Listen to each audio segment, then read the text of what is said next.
Hey, Matthias, just back here.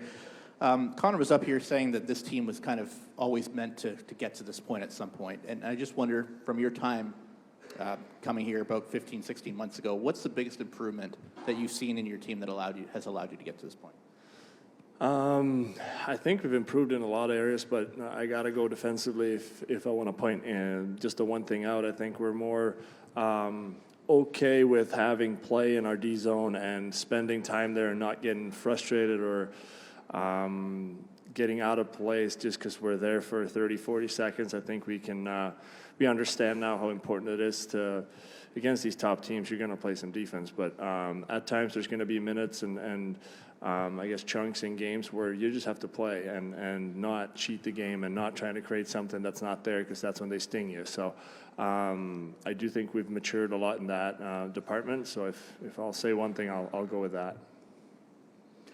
We'll go to left side, fourth row, Salim. Hi, either one, if you can answer this. I'm just curious, how have you seen this group evolve in terms of living in the moment right now? We just talked to Stuart, and he was kind of dancing along during the end of the previous game. Have you seen this group's mental approach change in terms of living in the moment versus maybe before during the season where the task seemed a lot more daunting? Was this to me? Okay, I'll go. Yeah, I mean, that's a great sign, obviously. But again, I thought that second round against Vancouver was so much tension, so much pressure, so much like the Canadian matchup and all that. So when we got past that, it was a big boost for the whole team and kind of just playing free. And I think that's what everybody's doing right now. We're just out there to have fun and hopefully the score goes our way. And they have the last couple of games here, and the guys seem to enjoy themselves. I mean, it's that time of year, and you got to enjoy the journey. That's what I'm keep hearing from guys that win. It's like when you get that cup in your hand sometimes after, it's just like, okay, well, was this it? Because it's the journey that actually is the thing, and you got to enjoy that and embrace that, and that's where you create your memories. So it's nice to see that guys are loose and just out there to play and have fun. Right side, second row, Josh. Corey, you played with some great leaders, Getzlaf, Solani, Weber. We've seen what Connor's done on the ice, but what stood out to you about his leadership behind the scenes and how he's dragged the group back here to this point? Well, everybody knows what he does on the ice. Tremendous, world-class player. And off the, you kind of see his demeanor, the way he plays. He just goes out and plays, and he lets his play do his talking. He's not like he's in the room yelling and screaming and getting everybody going. He's as you guys know, he's a pretty quiet guy, and but he's always in the middle of something. He's always around. He's always talking. But he's not yelling and screaming. He's there. And I've played with some guys that are the exact same way.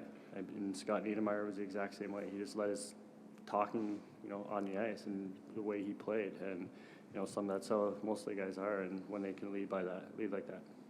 Right side, front row, Stephen. Another McDavid question. Matthias, you played against Connor for a long time. I'm wondering, what did you not know about Connor that you've learned since coming here and his ability to kind of rise to the big moments? Well, when you play against him, it's obviously what you see on the ice. I think a lot of the things that nothing has surprised me about him. I think he's, as Corey's saying, he's the leader in our room. He's super professional, does all the little things, and doesn't leave anything to chance, whether it's his performance or the way he prepares himself, the diet, getting the team going, everything. He does every little detail so well, and if you're going to be the best in the world, you got to be the best in the world on everything. It's not just on the ice. It's such a big thing, like off the ice, all this little stuff that I've been super impressed with the way he handles everything.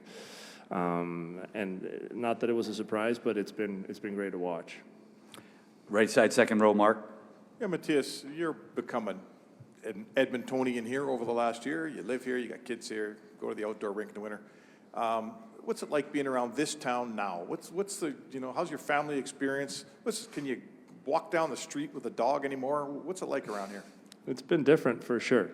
The last, especially this playoff run, has been, people are excited, people are happy, and I mean, it's just a great thing at the end of the day. But having kids, like I actually went to our community league soccer game yesterday for my son, and he comes running up to me and he goes, "Daddy, my teammate wants to meet you."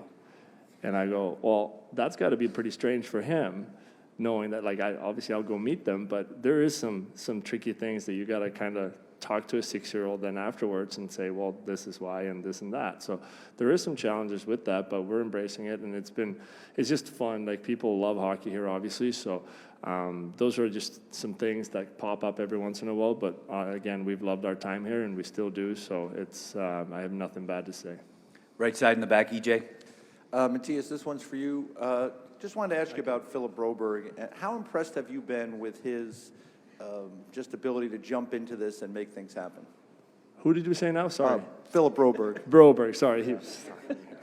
Yeah, he's obviously come in and played a big role for us now. Like, he's relied on heavy, and I think his play has done the talking. I think he's come in, and I think he has more jump in him. I think the one thing I saw, I think it was the second game he was playing against Dallas, he was demanding the puck up the ice, and I hadn't seen that from him before. He'd been a little timid, and that maybe was a little bit of maturing that he needed to do in the minor leagues, but he's come up now, and I feel like he's a presence. He wants to be here. He knows what it takes, and I mean, you see his skating and his escapability with when he moves his leg. I mean, nobody can really forecheck him. So been super impressed with his game, and I think he's got a bright future in this league for a long time.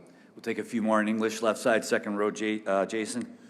Corey, you've been through lots of different Stanley Cup finals. This one obviously different because you've never been down 3-0 before. But you look at this game tonight, you know, you have a big win, you come home, and there's the expectation in the crowd from this is like a guaranteed win. What's the mental approach? Is it different coming home for this 6 than it was 5? Like, how do you view it? How do you compartmentalize everything as far as, you know, the importance of the game tomorrow night? Well, our backs are against the wall.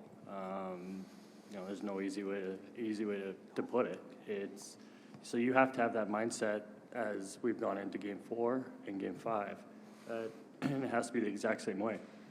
We have to come out. We have to get that jump early, and we've done that in the last couple of games, and never look back. But you know, it's this game. You have to be ready to play each and every night. You never know what's going to happen, the ebbs and flows of a game, and you know, but we're excited to come home and play in front of our fans, and we feel comfortable coming home and playing here, and you know, these fans they give us that extra boost. So you know, we have to, like I said, we have to be ready to have that same mindset that we had in Game 4 and 5.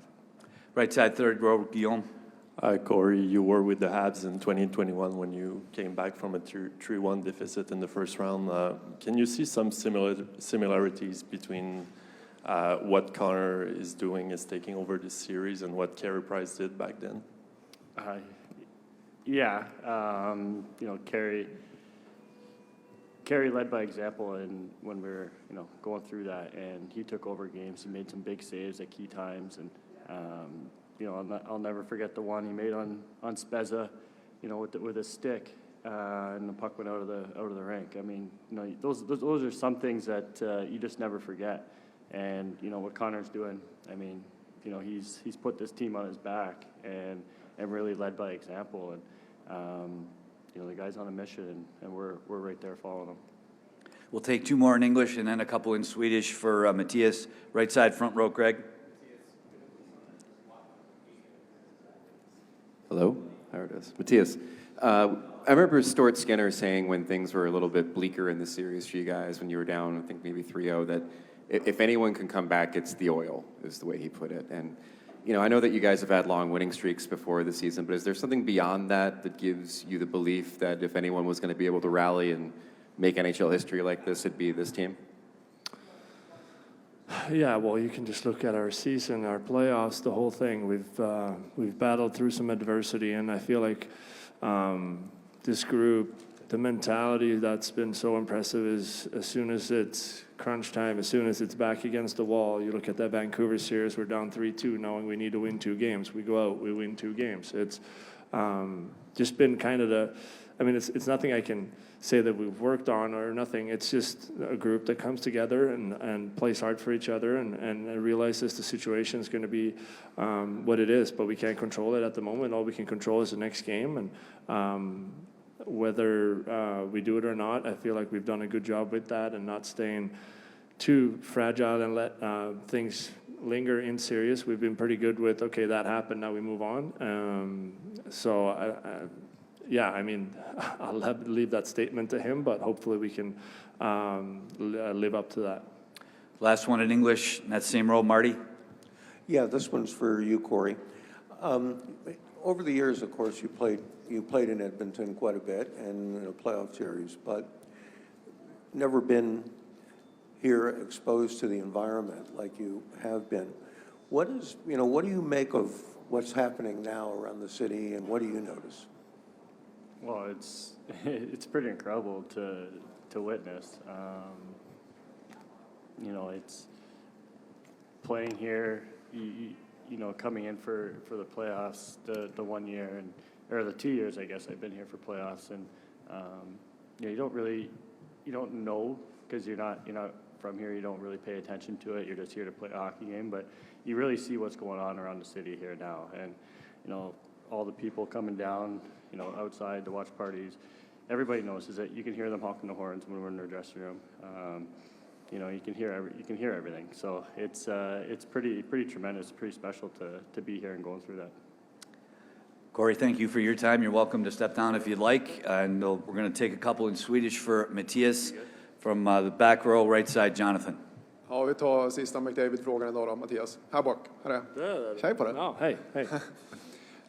Nej, men de flesta som följer den här serien hemma i Sverige har aldrig varit i Edmonton eller ens i Kanada kanske. Kan du försöka förklara liksom McDavids status, hypen kring honom här för de som inte har upplevt det? Ja, det var ingen lätt fråga.